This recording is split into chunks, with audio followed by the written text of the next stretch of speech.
कैदी हर 20 बार स्टील आरा खींचने के बाद अपने काम को रोकते हैं और फिर चारों ओर की स्थिति को सतर्कता से सुनते हैं, क्योंकि अगर उन्हें जेल के गार्ड ने पकड़ लिया तो उनकी भागने की योजना पूरी तरह से बर्बाद हो जाएगी और शायद उनकी जान भी जा सकती है। लेकिन यह ग्रिल तो धातु की बनी हुई है, इसे तुरंत काटना संभव नहीं है, इसलिए उन्हें अपने साथी के साथ लगातार बारी बारी से काम करना पड़ता है।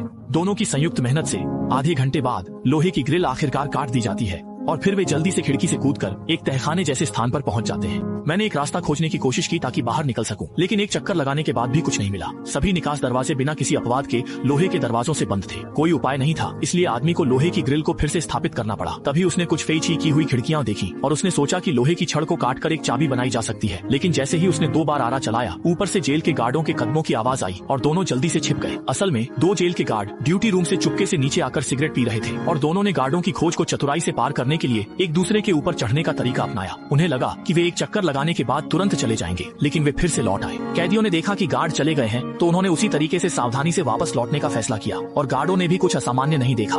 दोनों के जाने के बाद कैदी ने कोई देरी नहीं की, अपनी जेब से आरा निकाला और पहले अधूरे काम में फिर से जुट गया। आधे घंटे की मेहनत के बाद लोहे का टुकड़ा आखिरकार उसके बीच से काट दिया गया। फिर उसने लोहे के टुकड़े को मोड़कर सावधानी से लोहे के दरवाजे के सामने आया और फिर बनाई गई चाबी को अंदर डाल दिया।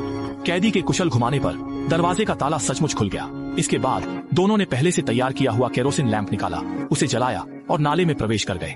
हालांकि आगे कई अज्ञात परिस्थितियां हैं, लेकिन आजादी के लिए उन्हें ऐसा करना ही होगा।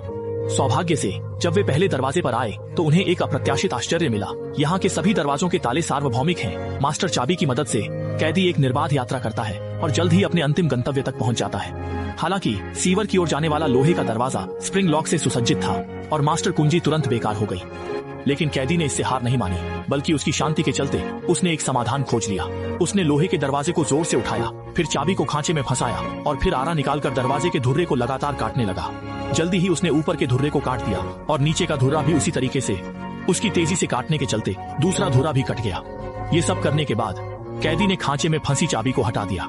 अंदर के टूटे हुए दरवाजे के शाफ्ट को भी हटा दें। ऐसे ही लोहे का दरवाजा उस आदमी ने आसानी से खोल लिया। बाहर निकलने के रास्ते को देखते हुए जो कोने के आसपास था, कैदी जल्दी से नहीं निकला। उसने एक माचिस निकाली, उसे तोड़ दिया और उसे दरवाजे के शाफ्ट के गैप में भर दिया और उसने मास्टर चाबी भी निकाल ली। 2 वस्तुओं पर दस्तक दी ताकि दरवाजे की शाफ्ट का अनुसरण कर सके। ये सब करने के बाद कैदी लोहे का दरवाजा लटकाने के लिए इंतजार नहीं कर सका। उनकी एक कोशिश के बाद न केवल उन्होंने निकास को सफलतापूर्वक खोज लिया, बल्कि उन्होंने लोहे के दरवाजे को चतुराई से भी ठीक कर दिया। अगर जेल के गार्ड यहाँ आते तो भी उन्हें पता लगाना मुश्किल होता। दरवाजा बंद करने के बाद दोनों ने उत्साह के साथ नाले में प्रवेश किया। जब वे पहुंचे